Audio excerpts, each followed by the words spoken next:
থেকে সবথেকে বড় ক্রিমিনাল বামফ্রন্টের পুলিশও জীবন নিতে পারেনি। এদের ওপর মানুষের আশীর্বাদ থাকে, সাধারণ মানুষের আশীর্বাদ, ঈশ্বরের আশীর্বাদ থাকে। তো এত সহজে জীবন নয় না। জন এফ কেনেডি থেকে শুরু করে ইন্দিরা গান্ধী, তারাও তো অত্যন্ত কড়া নিরাপত্তার মধ্য থেকে তাদের জীবন গেছে। তো সবতেই এগুলো এইভাবে ব্যাখ্যা করা যায় না, মানে নিন্দার তো ভাষা নেই। দ্বিতীয়ত হচ্ছে যে সুশান্ত হচ্ছে আমাদের সেই কর্মী, 21শে জুলাইয়ের ওকে গুলি করেও ওর জীবন নিতে পারিনি। তো স্বভাবতই এখানে তো সামান্য একটা ক্রিমিনাল, তাদের থেকে সবথেকে বড় ক্রিমিনাল বামফ্রন্টের পুলিশও জীবন নিতে পারিনি। ন্যাচারালি এত মানুষের কাজ করছে, এত বছর ধরে কাজ করছে। আজকে এই যে অঞ্চল, এই অঞ্চলের যে সার্বিক পরিবর্তন তার কাণ্ডারি হচ্ছে ও।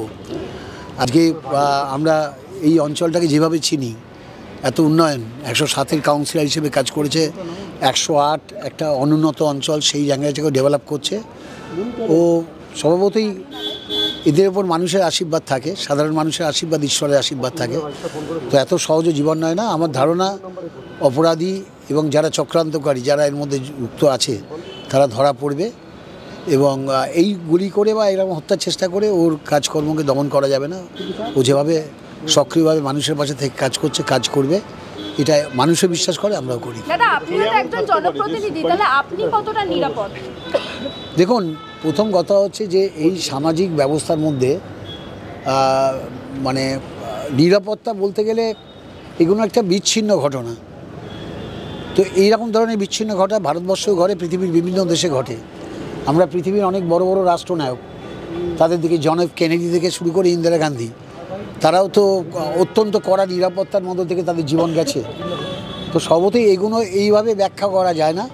তবে হ্যাঁ, নিশ্চয়ই জনমনে একটা প্রতিক্রিয়া ঘটে। একটা জনবহুল এলাকার মধ্যে এলাকার জনপ্রিয় জনপ্রতিনিধি যদি আক্রান্ত হয়, তাহলে মানুষের মধ্যে একটা উদ্বেগ বা একটা ভীতির সঞ্চার হয়। তো সর্বতই আমরা সবাই মিলে সংঘবদ্ধভাবে এটা কাটাবার চেষ্টা করছি। প্রশাসন অত্যন্ত তৎপর, দ্রুত ব্যবস্থা নিয়েছে। মুখ্যমন্ত্রী নিজে এ ব্যাপারে ওয়াকিবহাল। আমাদের দলের সেকেন্ড ম্যান অভিষেক বন্দ্যোপাধ্যায় নিজে কথা বলেছেন, মেয়র নিজে ছুটে এসছেন, দলের সব নেতারা আসছেন, নেতৃত্ব আসছেন। আমার মনে হয় অপরাধী শীঘ্রই ধরা পড়বে। অপরাধী ধরা পড়লে একটা দৃষ্টান্তমূলক শাস্তি হলে মানুষের মধ্যে থেকে এই সংশয়টা কেটে যাবে। বাংলা হান্টের আরো খবর দেখতে নজর রাখুন। বাংলা খবর মানেই বাংলা হান্ট।